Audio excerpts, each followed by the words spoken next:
Hello and welcome to Background Briefing, available 24/7 at backgroundbriefing.org. I'm Ian Masters, and today we'll examine a number of stories and issues in the news. We'll begin with an American president lashing out with the most irresponsible, insane, and murderous intent, calling for the execution of Democratic senators and congressmen and women who are military and intelligence veterans, having served this country, while President Bonespur had his father pay a doctor to make up a medical ailment so that Donnie could dodge the draft and not serve in Vietnam. Joining us is Lucian Truscott IV, a journalist, screenwriter, and author of 5 best-selling novels. A graduate of West Point, he has covered the wars in Lebanon, Iraq, and Afghanistan, and is a regular contributor at Salon, and he blogs at luciantruscott.substack.com. Then we'll look into Trump's executive order today tasking Attorney General Bondi to create an AI litigation task force to stop states from protecting their citizens by passing regulations on artificial intelligence technology. Joining us is J.B. Branch, the big tech accountability advocate for Public Citizens Congress Watch Division. He leads public citizens advocacy efforts on artificial intelligence accountability, consumer data and privacy rights, tech product safety, platform oversight, and child online safety protections. Previously, he helped create the infrastructure for Louisiana's automated expungement system, advised the Department of Justice on privacy concerns surrounding locative devices and registries for people with autism, and held a legal fellowship with the Center for AI and Digital Policy, where he promoted AI policies that ensured democratic values. Then finally, we'll speak with Alexander Sammon, a politics writer at Slate, who has previously written for Mother Jones, The New Republic, and The American Prospect. We will discuss his latest article at Slate, I Went to Watch the Tiny Operation That's Making ICE Lose Its Mind. A Lot Can Happen in 24 Hours, and how ordinary citizens are finding ways to witness and record the brutality and cruelty of ICE and Customs and Border Patrol's random roundup of citizens and non-citizens, most of whom have no criminal records. And before we begin, for over a decade, we have warned that Trump is both a criminal and likely a traitor, not to mention he's mentally unstable, egomaniacal, woefully ignorant, wildly incompetent, insatiably greedy, and corrupt. Now it should be clear to all that his chaotic misrule must be ended as soon as possible, and until that happens, Background Briefing will continue to investigate and expose MAGA criminality and cruelty. But more importantly, explore strategies and popular movements to bring about regime change as quickly as possible to restore democracy and civility and stop the systematic destruction of the United States at home and its standing abroad.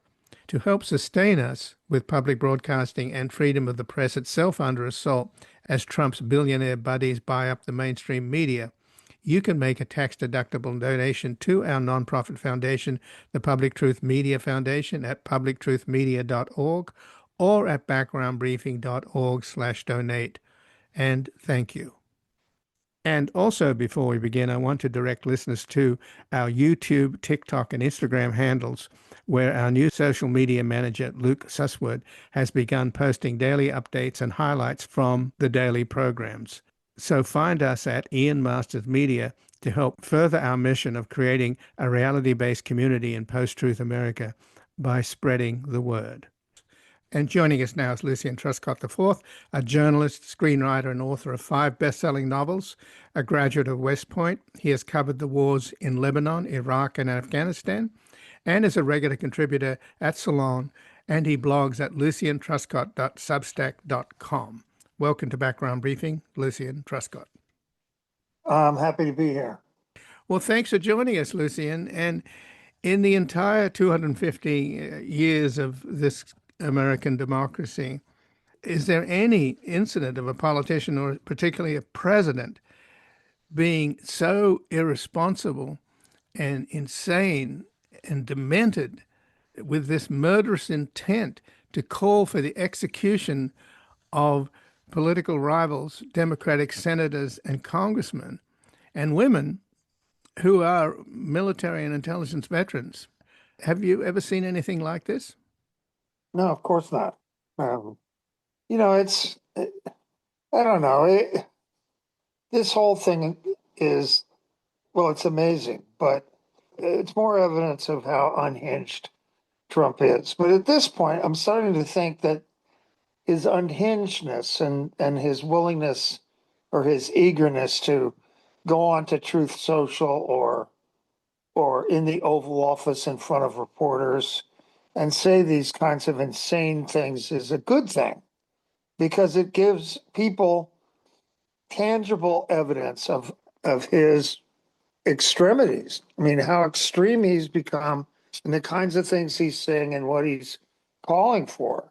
I just saw a thing just a few minutes ago that said that, if things keep going as they are, that Democrats are gonna romp in the midterms because Trump has made so many mistakes and has done so many stupid things, and he's coming out for stuff like making healthcare so much more expensive for people on Obamacare.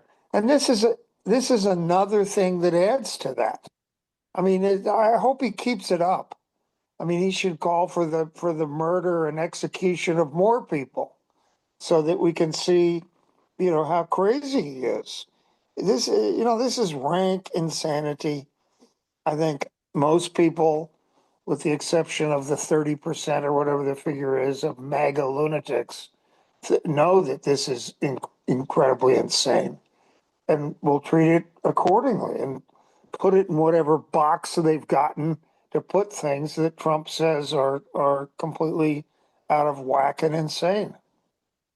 And what Trump is responding to is a video that was released on Tuesday by 6 Democrats in House and Senate, all of whom have military and intelligence backgrounds. And they were calling upon people in the military and in government service in general to serve the Constitution as they've sworn to do, not the president, and not to obey illegal orders under the Uniform Code of Military Justice. But what's also, I think, galling here is that these are veterans, and Trump, Bone Spur president, had his father pay a doctor to make up a medical ailment so that Donnie could dodge the draft and not serve in Vietnam. So I find this doubly insulting, the fact that he's gone to Truth Social and retweeted calls to hang them, execute them, etc., which he's clearly endorsing. Well, are we surprised? I mean, he's done stuff like this before. He clearly doesn't he either doesn't understand the law or is ignorant of it or is contemptuous of it when it comes to the Uniform Code of Military Justice and what the obligations are of soldiers. Soldiers are obligated not to follow illegal orders. Illegal orders can be all the way from an order from a commanding officer to a soldier to shoot a prisoner would be an extreme example of an illegal order. But there are lots and lots of lesser illegal orders that are given every day in the military, and even those orders don't have to be or shouldn't be followed by soldiers or airmen or Marines. Soldiers understand this. At West Point, they taught us that you have an obligation not to follow illegal orders.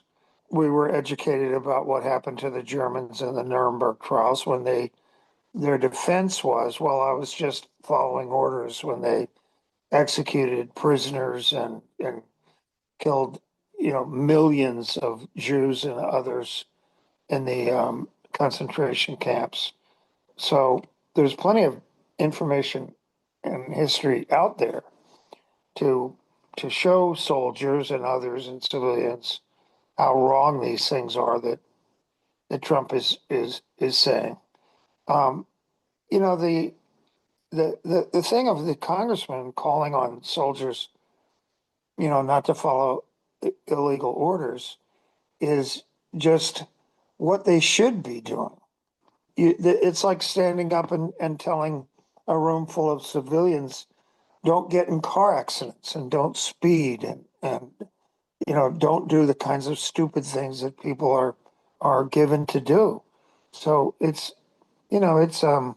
Trump's reaction to it is once again off the charts and insane and part of a whole piece that we've seen for months and months and months.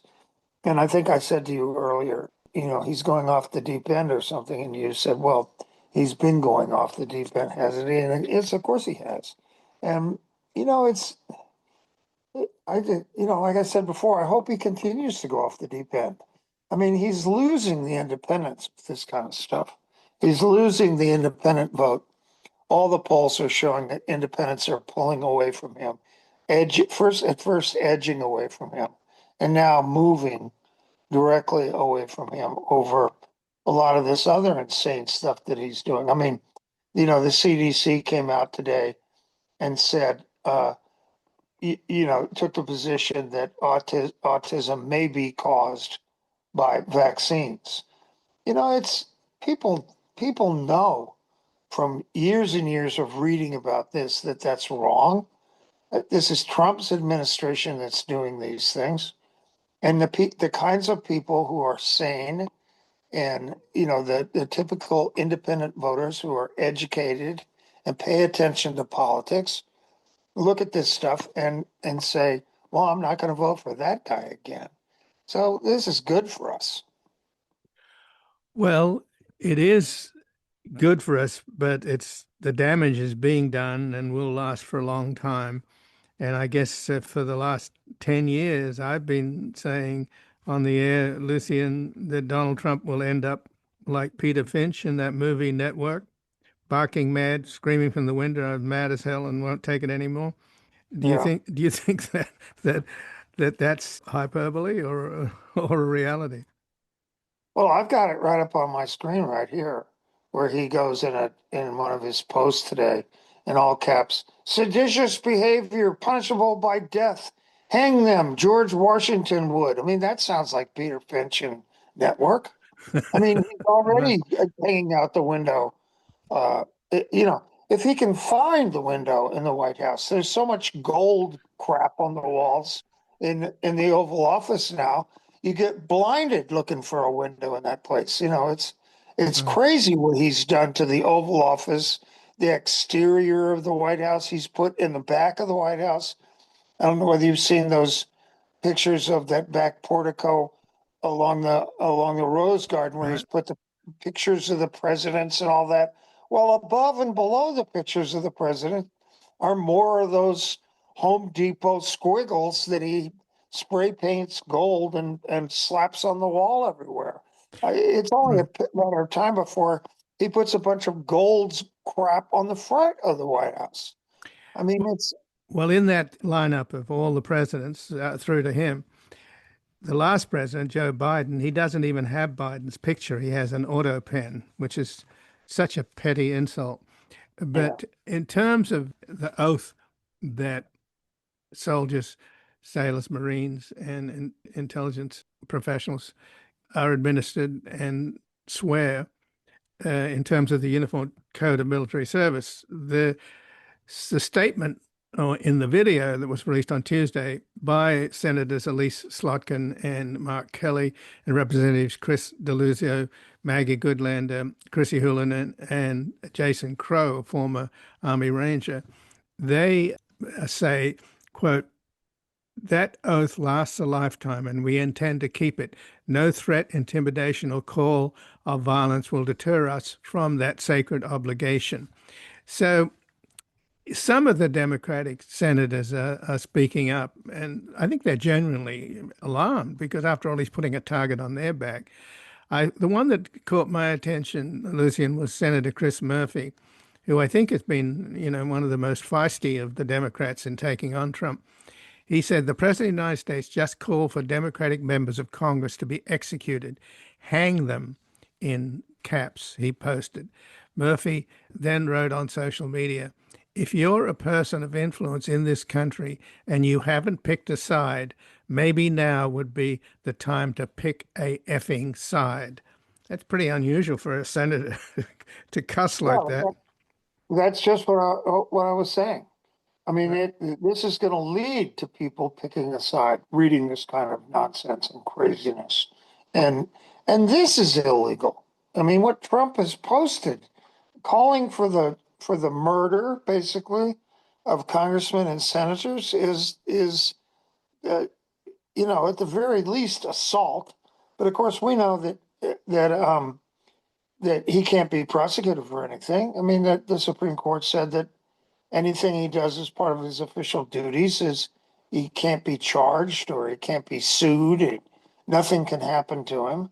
So Trump understands now that he can do literally anything and nothing can happen to him short of impeachment. And of course, he's got the Republican Party so wrapped up they'll never, ever, ever impeach him.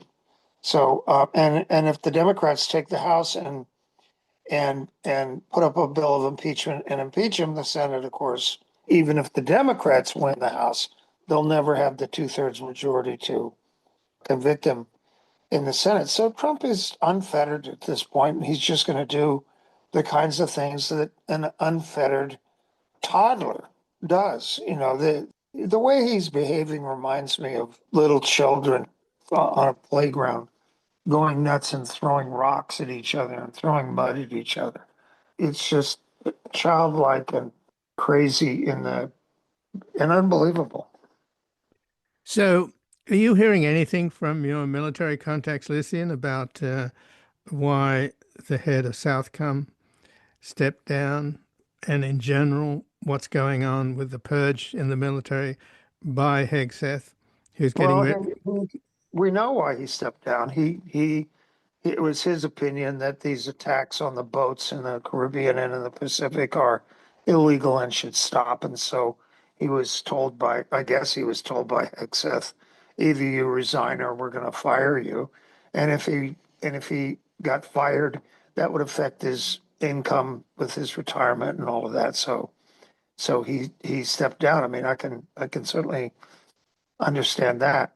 But there's somebody who decided he wasn't going to be a party to following illegal orders. You can define what's happening, and a lot of people are, what's happening in the Caribbean and the Pacific as illegal executions, extrajudicial executions of people in boats in the water, murder, in other words. And so that guy just decided, well, I'm not going to be a part of it anymore. So he resigned. And good for him. I mean, if more general officers had resigned at the time of Vietnam or Iraq or Afghanistan, none of those wars would have gone on as long as they did. The problem with most of these people who get in the military is they're so obsessed with getting their next star or their next slash on their uniform sleeve or their next medal or whatever that they stay in and they give the kinds of orders that make these wars go on and on and on and on. And what Trump is doing right now with all of this stuff with the boats, the so-called drug boats, is he wants to wage a war. And he wants to wage a war so badly he can taste it. But he understands that if any Americans get killed, it's going to be terrible for him. And his polls are already in the toilet. So he's doing this extrajudicial murder thing and killing people just because they're driving a boat or riding in a boat in the Caribbean Sea or in the Eastern Pacific. So, I don't know. All of this stuff is so unsurprising. It's just shocking to me that it happens every single day. You could find something in the news, Ian, to call me up about every day. I know you could. Every single day could find something about Trump and what he's said or what he's done or a tweet he put up or whatever. Um, this guy he's got, I have to give him one thing, and that is he's got the most incredibly brutal instinct for dominating the news cycle of any politician in history. And I wish the Democratic Party would learn and elect somebody who would come up with the same skill and do the same kind of thing of getting out there and talking all the time and saying things. And Trump talks and the things he says are insane or they're illegal or they're crazy or whatever. But we could use a president that gets out there and uses the presidency as a bully pulpit, which is exactly what Trump is doing. I mean, you have to give him that. He really knows how to use a bully pulpit. He really does. And he has an amazing willpower, how he has turned an electoral defeat into the whole stop the steal. He's altered reality. He has a third of the country living in an alternative reality based upon the delusion that he won the 2020 election that he lost, and that the insurrection that he called for, which we all saw, that obscene attack on the Capitol, they were all heroes and patriots instead of thugs and morons, and he let them all out of jail. And so Yeah. the way that he never, there was no Russian collusion, and he won the 2020 elections. It's unbelievable how he has imposed that delusion on so many people in this country. But as you pointed out, the spell is being broken, and I think we should celebrate that. And I thank you for joining us here today, Lucian Truscott. Well, thank you. And again, I've been speaking with Lucian Truscott IV, a journalist, screenwriter, and author of 5 best-selling novels, a graduate of West Point. He has covered the wars in Lebanon, Iraq, and Afghanistan, and he's a regular contributor at Salon, and he blogs at luciantruscott.substack.com. We're going to take a brief station break. We're back looking into Trump's executive order today, tasking Attorney General Bondi to create an AI litigation task force to stop states from protecting their citizens by passing regulations on artificial intelligence technology.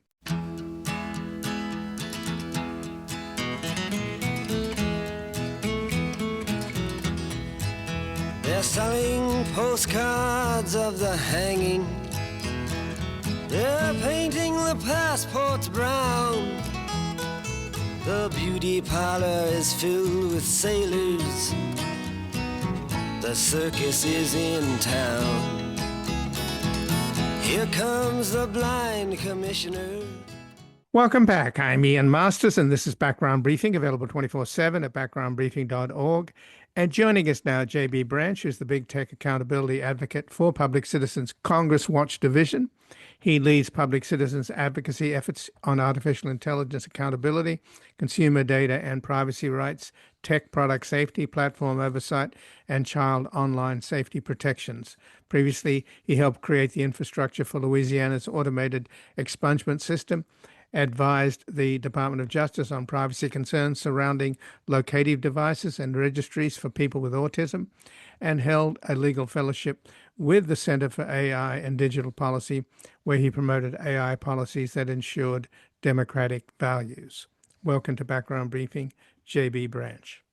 Thank you for having me, and I appreciate it. Well, thanks for joining us. And President Trump has just issued an executive order doubling down on efforts to block states from regulating AI, which are raising, of course, alarms about some of the issues that you've dealt with, for example, child safety. But it's pretty clear where Trump's sympathies lie. You just had to look at the state dinner they had on Tuesday night for the Saudi Crown Prince Mohammed bin Salman, otherwise known as Prince Bonesaw, where they were fawning all over him. And Trump gave an introductory speech to many of the guests who came from the Silicon Valley billionaire bros, including Elon Musk, NVIDIA's CEO Jensen Huang, OpenAI's president Greg Brockman, and the tech investor and White House AI and crypto czar David Sachs, all there in attendance. He lavished praise, Trump did, on Jensen Huang. And NVIDIA stock has gone through the roof and their profits are extraordinary. But this leads a lot of people, and including Wall Street analysts, to suggest that there's a bubble about to happen with AI. There's also a bubble presumably about to happen with crypto. So both of these come from Silicon Valley. So is Silicon Valley going to take the country down? Yeah, it's something that we've been monitoring. This big tech lobbying group has been really focused on trying to get any form of AI regulations just killed. And what they've been opting for instead has been attempting to pass what we've been referring to as an AI moratorium. And they've tried to sneak it in a variety of ways. Just yesterday, there was a leak of a draft executive memo from President Trump discussing a potential executive order that would, ban any state regulations on AI. It's incredibly reckless, and the polling shows that the American people want regulations around AI. The problem is that for a lot of these tech companies, they need to deregulate as much as possible because they're not seeing the returns on some of their investments, and it's starting to kind of spook some folks out. So we're going to see in the next year, especially in the 2026 election, they're going to be spending a whole bunch of money trying to deregulate as much as possible and get candidates to be sort of on their deregulatory platform. Well, apparently they're going to try and slip it through on the must-pass defense budget, the NDAA. And the senator from Massachusetts, Senator Markey, has warned that this is what they're trying to do. Scalise apparently has already moved to do that. So they're pulling out all the stops to protect these AI tech bros, right? Well, and that's just the thing, Ian. This is so unpopular. They tried to do this over the summer, and the proposal was rejected 99 to 1 in the Senate. So it was an absolutely embarrassing defeat. The American people screamed about it. Governors wrote about it on a bipartisan basis. Attorney generals wrote in. It was all over talk radio, all over TV, and it was an embarrassing defeat. Now, instead of trying to go about and bring about an independent bill, which they know would quickly be defeated, they're trying to attach it as write-ons to other vehicles, the most recent being the NDAA. That's completely inappropriate. This is something that needs to be passed for national defense and security purposes, but they're trying to get this big tech sort of wish list in any way possible. It really shows how much they're bending over backwards to appease the tech lobbyists. But in the terms of the work that you've done, JB, in terms of privacy concerns and also child online safety protections, there's already been evidence, hasn't there, of some horrible stuff happening through AI that's got kids involved in self-harm and one kid committing suicide? Yeah, I mean, the more and more that people are exposed to this technology, the more harms that we're seeing involved in it.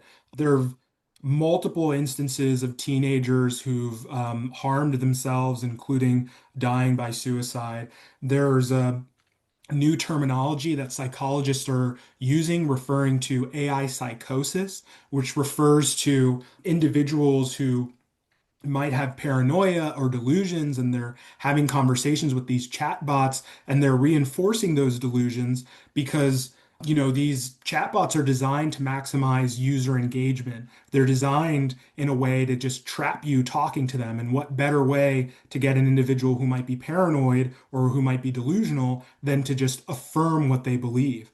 And some people say, well, those are very extreme circumstances. It's not that big of a deal. ChatGPT and OpenAI, they've acknowledged, it's somewhere around 80,000 to, 100,000 users per day who are being exposed to this, that they are concerned about having mental health concerns. So it's not a small group of people. It's substantial. These are folks who are our neighbors. And so that's why these regulations are important because, these tech organizations, they need to be held accountable for releasing these unsafe products. Well, already states like Alabama, California, New York have passed laws to protect children. And this executive order, by the way, it directs Attorney General Pam Bondi to create an AI litigation task force. And Pam Bondi has to be the most corrupt Attorney General in the nation's history. I don't know whether you saw her last night on TV, or she was asked about whether or not they're going to honor this unprecedented passage of the Epstein Files Transparency Act, which passed the House and Senate unanimously in the Senate, and Trump was forced to sign. she was asked about whether they're going to go ahead and do what they've been ordered to do, and she equivocated and lied and suggested that maybe there'll be some redactions based upon new evidence that's come in, and that's referring to, of course, this ridiculous effort that she's been tasked by Trump to look into Bill Clinton and Democrats' associations with Epstein. There's no new evidence. We know that. So she's just, and she was so clumsy in lying that was obvious that she didn't have a real answer for what she was doing. But that's the essence of corruption. When you have the entire legislative branch saying you got to release all of these Epstein files, and the Attorney General sort of saying, well, maybe, maybe not, whatever. It was a shocking display of corruption. So that's the person who's going to be overseeing AI, right? Yeah, I mean, she's under this draft executive order. She's tasked with essentially trying to find any state AI regulations that are holding these tech companies accountable and suing the states for them. In their legal theory, they think that this violates the Interstate Commerce Clause, which, many constitutional attorneys who are worth their weight in salt are going to tell you that this doesn't violate that. In fact, there are plenty of state regulations that exist to regulate industries. Why does the AI industry require a pass? We have oil and gas that are supposed to have regulations. We have the car industries that are supposed to have regulations, food industry. For some reason, these tech oligarchs think that they're the sort of special exception to the rule. No, when you put a product onto the market, you're responsible for that product. And if it hurts kids, I think we should be all under agreement that those individuals should be sued. Unfortunately, the Trump administration just constantly appeases these tech oligarchs. And quite frankly, a lot of it has to do with all the money that is being pumped their way, from these big tech companies. I imagine that, the second that the Trump administration tries to get this executive order off the ground, that they're immediately going to be sued by attorney generals. And you know what? That's going to be a bipartisan fashion. There's going to be attorney generals and governors on the right and on the left who are going to come out against this because it's absolute nonsense to allow this industry to keep running roughshod over the American people. Well, these are the same tech bros and billionaires that have been throwing money at Trump to build this disgusting ballroom. He's already torn down the East Wing. It's an act of outrageous vandalism. And this monster, if it's ever built, is going to dwarf the rest of the White House and be an internal insult, both aesthetically and politically, that the worst president in the history of the United States has left his mark on all of us. So this is really a dangerous and horrible moment we're living through. And these people are Trump's biggest enablers and biggest accomplices. And they're pushing two incredibly toxic programs, AI and crypto. And both of them are bubbles about to crash. And guess who's going to be left holding the bag? Yep, the American people. Well, there you have it. I mean, I've been reading up on the tech bubble, and it seems that so many people think it's, particularly Wall Street analysts, think it's almost inevitable because these graphic processing units, these GPUs that are needed to train AI models, and the data centers that house them, and the energy to supply these data centers are huge. And there's just no way that the money is out there to build all these things. And yet all this money is pouring in to NVIDIA and others that suggests that this thing is a massive bubble. Yeah, just a few weeks ago, there was an executive from OpenAI who sort of let it slip at a conference in front of everyone that she was potentially interested in government-backed loans.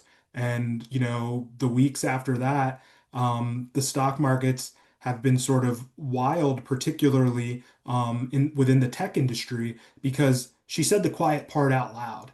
These companies are not seeing a return on their investment, and they've made wild predictions that far exceeded really what the technology was showing. And now they're stuck in the position where these investors want to start seeing some return, but they're not. Companies are not adopting AI as much as they thought they would. Workers are finding that when they're using AI, they're actually having to do, double the corrections. It's almost as if like an intern was writing a paper for them. So it's actually slowing people down.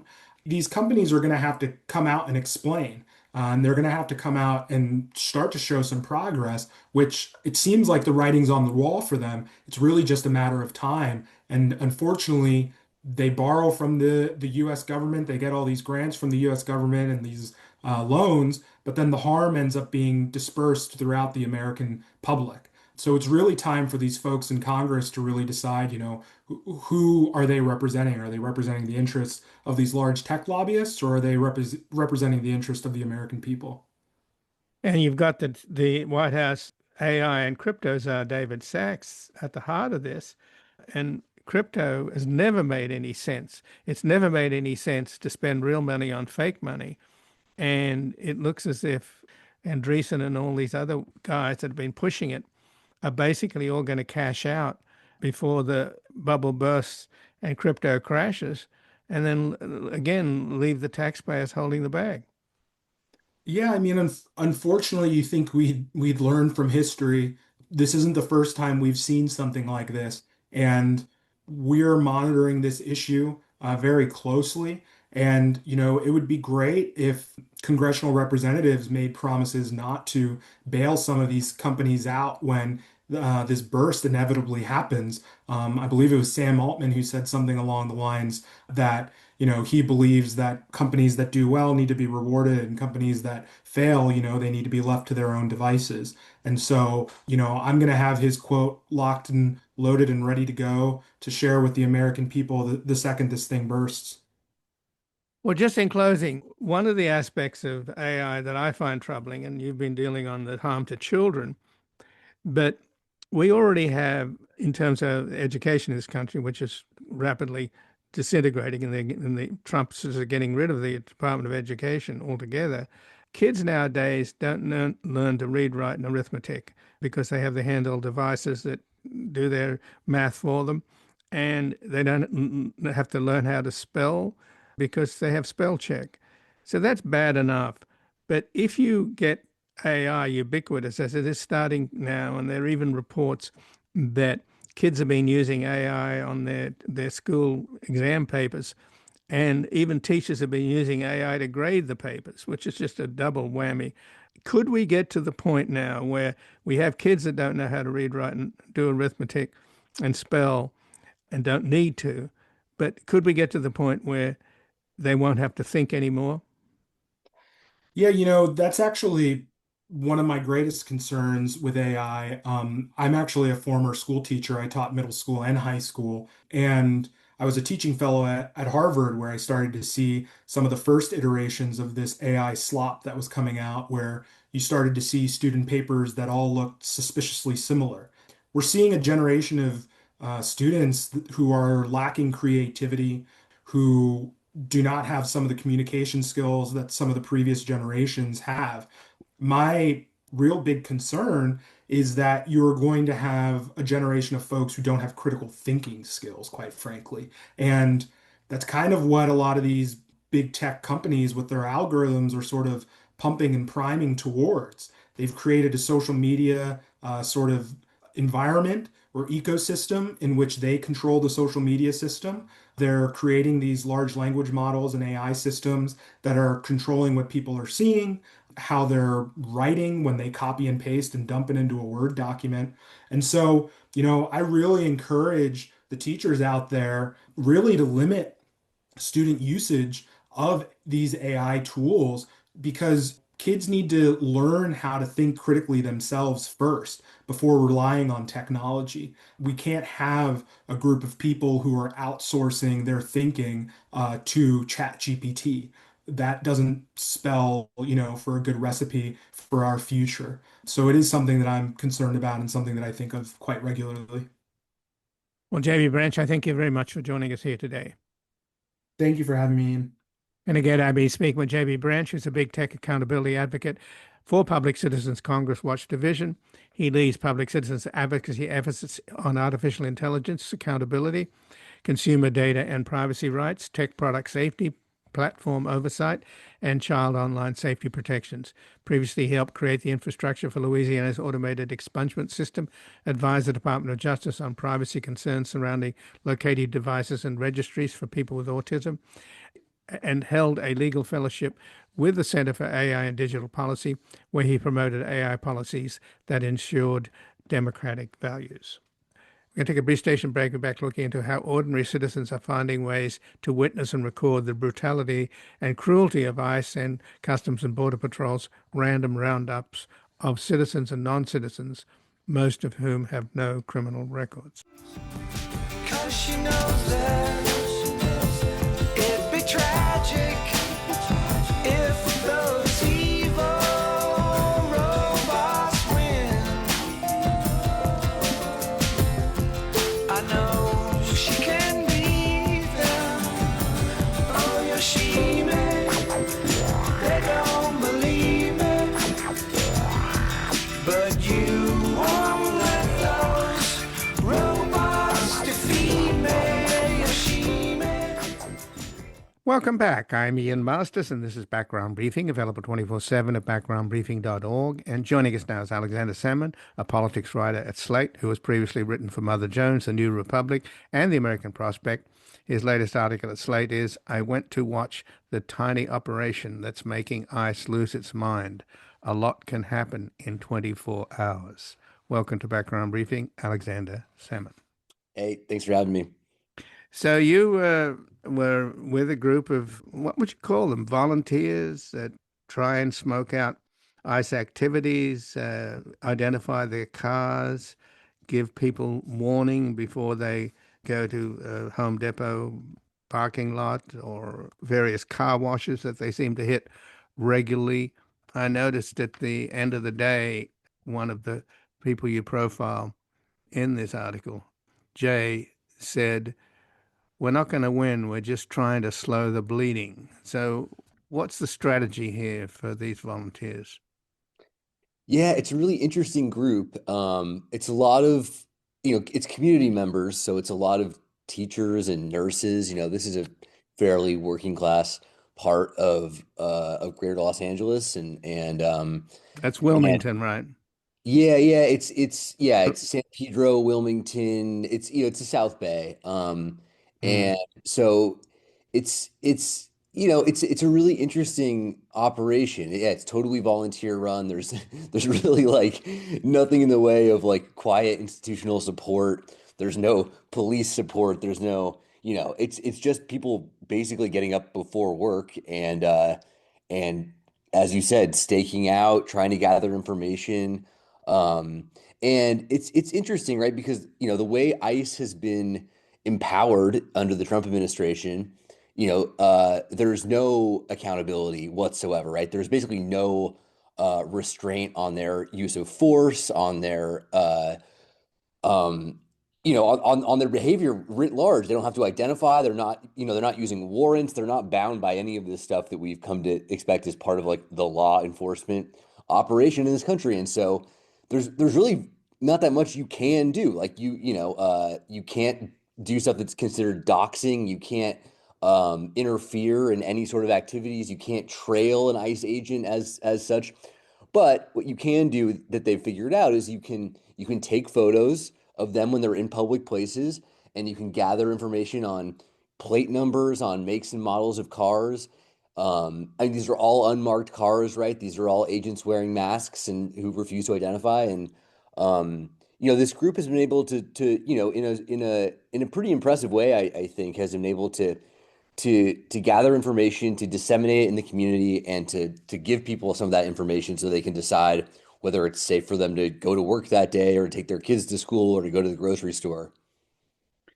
So do you think it's deliberate on the part of Miller and Trump and DHS? Corey Lewandowski really runs it. His girlfriend, the Ice Barbie, just is sort of the front.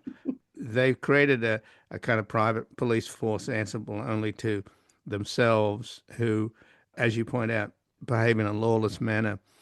So the thuggery that is manifest, and we've seen so many videos of them just smashing car windows and beating the hell out of people and punching them repeatedly in the face, etc. That kind of brutality and the way they dress and the way they appear to be unaccountable, that's all deliberate, right? The cruelty is the point, it would seem.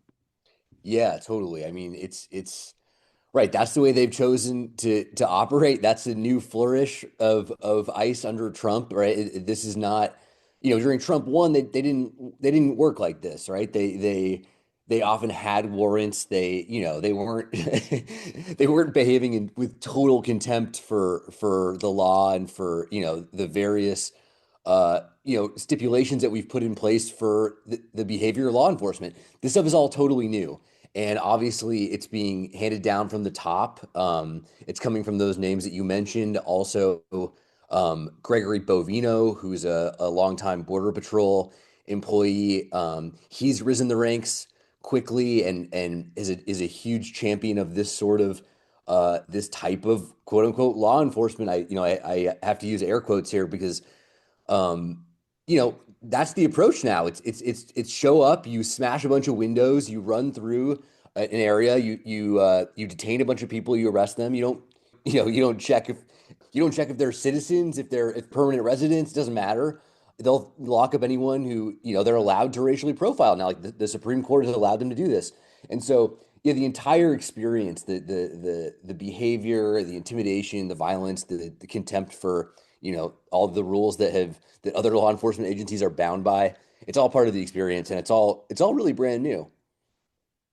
So, do you think, though, that there's a big story here, and I'm not sure that it's being covered, and that is the money that goes to Core Civic and Geo Group, these huge private prison operations that have close ties to Tom Homan, the so-called border czar, the guy that took $50,000 of taxpayers' money in an FBI sting, and to this day hasn't accounted for it, presumably pocketed it.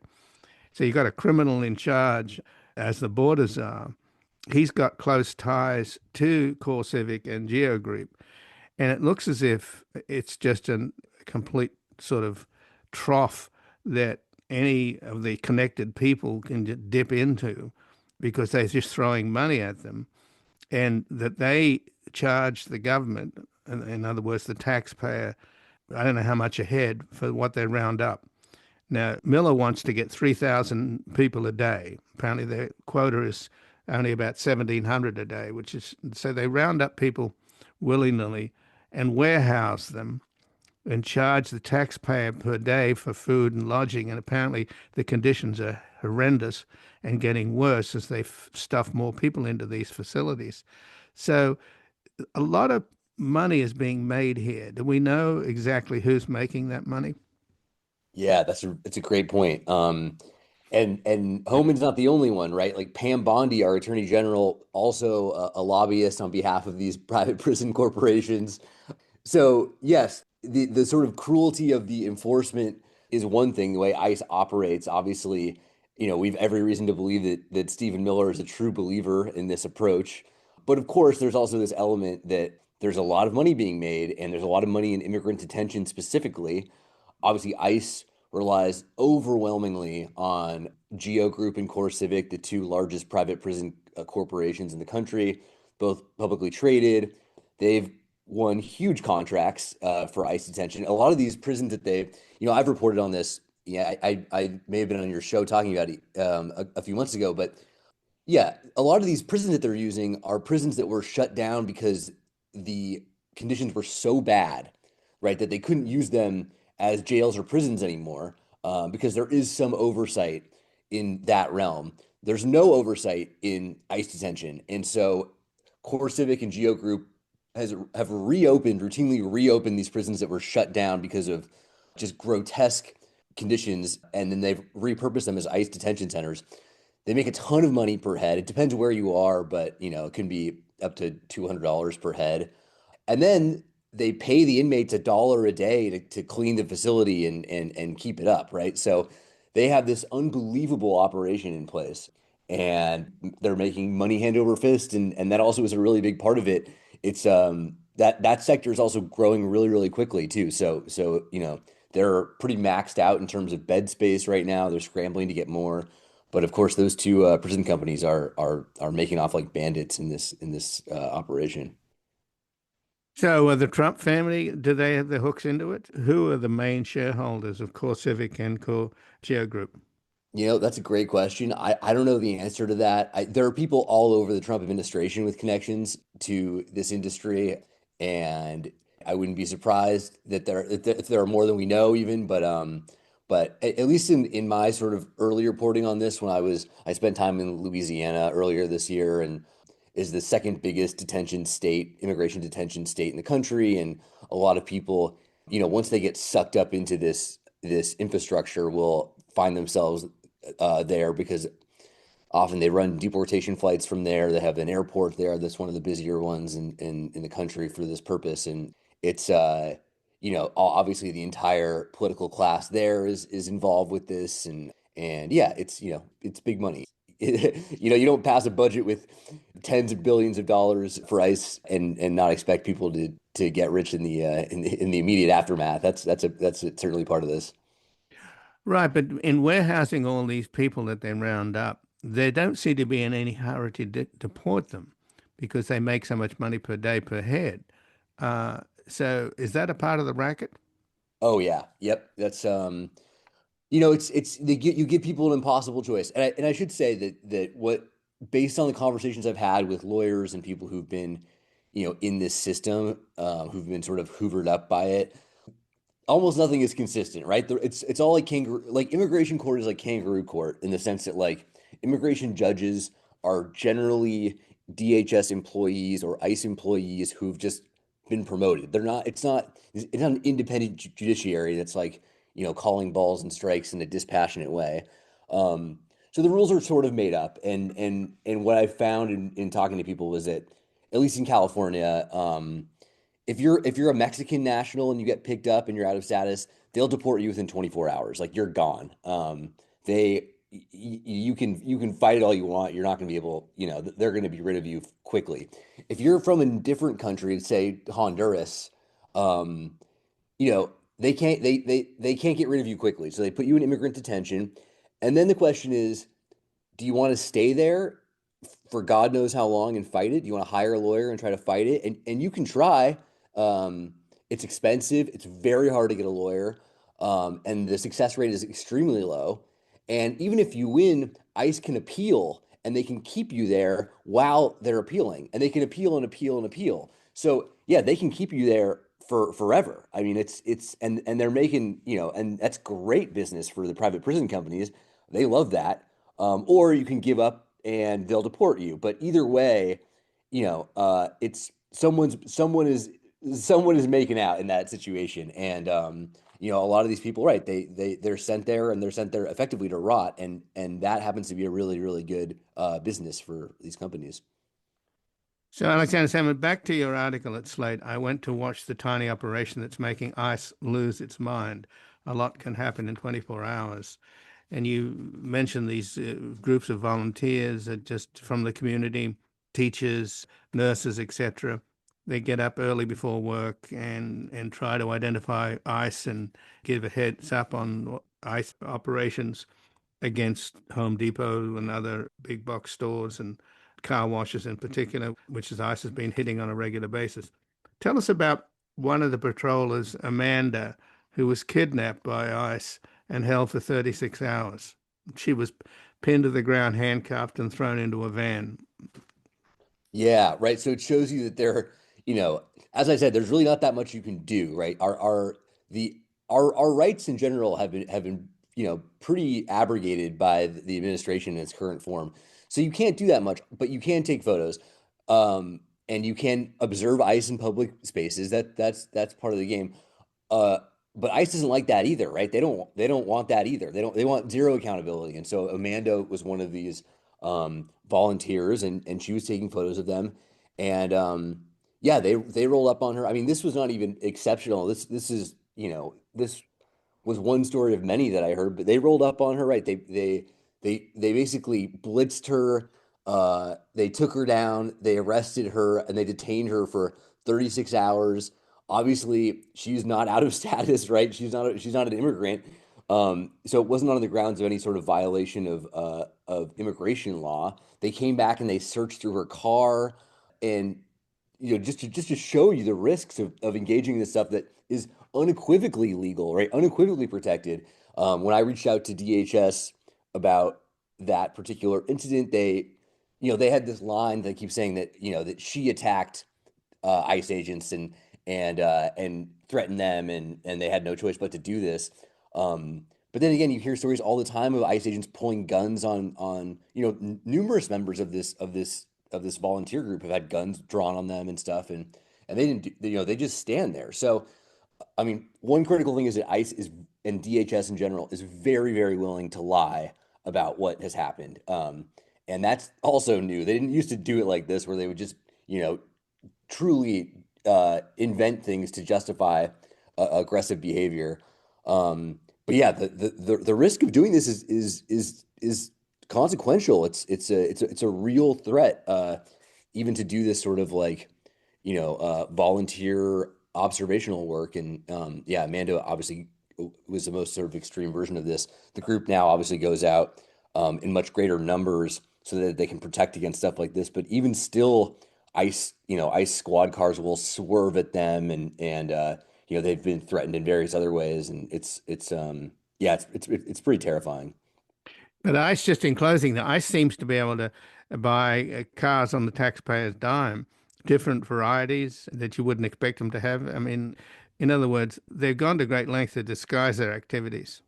Oh, absolutely, right, and that's only going to continue. That new budget, the new budget went live October 1st. So now ICE has tens of billions of dollars. They can buy all new cars. They can do all sorts of stuff. So it's this sort of constant process where they're obscuring themselves. They have no license plates. Their faces are covered. And then even the fleet of cars is constantly changing because they're not hurting for money and they can do it all the time. So it's I mean, the impunity, the culture of impunity that we've already seen is stunning. There's a ton of new recruits that have been brought in to perpetuate this, and yeah, they have basically infinite money to enact it. So it's just the beginning. Right, and they, of course, cover themselves in combat gear. They're tricked out like, they make the special forces look like they're naked. Absolutely right. Yeah, exactly. And then they do even have military escorts sometimes, right? They've gone into places with the National Guard and the Marines we saw in LA and stuff. It's military combat. It's military style behavior, right? The total lack of accountability, disregard for rule of law and engagement. It's like in the story I use the sort of language of like urban guerrilla warfare, because that's really what it is. It's like, that's what's happening. You have plainclothes officers, everyone's undercover, and they're snatching people. It's a sort of culture of kidnapping, and it's happening on the streets of major American cities, happening in Charlotte now. Well, I thank you very much for joining us here today, Alexander Sammon. Thanks for having me, Ian. And again, I've been speaking with Alexander Sammon, who's a politics writer at Slate, who has previously written for Mother Jones, The New Republic, and The American Prospect. And his latest article at Slate is, I went to watch the tiny operation that's making ICE lose its mind. A lot can happen in 24 hours.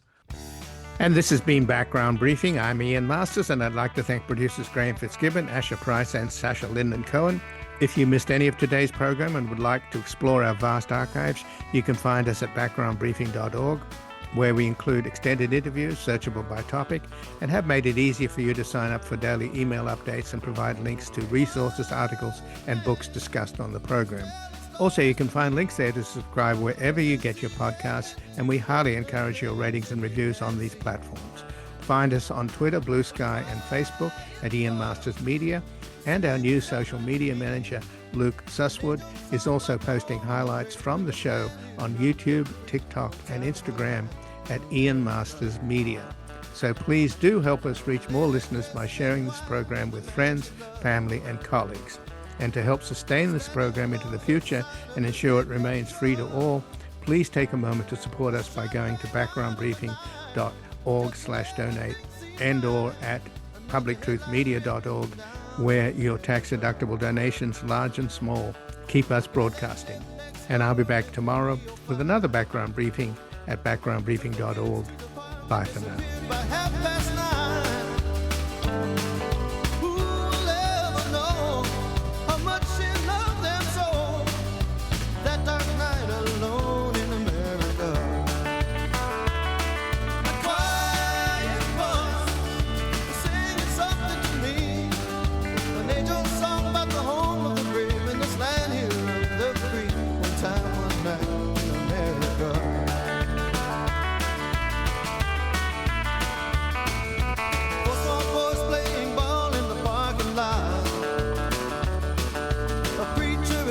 And the other became a car skidded into the rain, making the last little one to say, one more light goes out in America.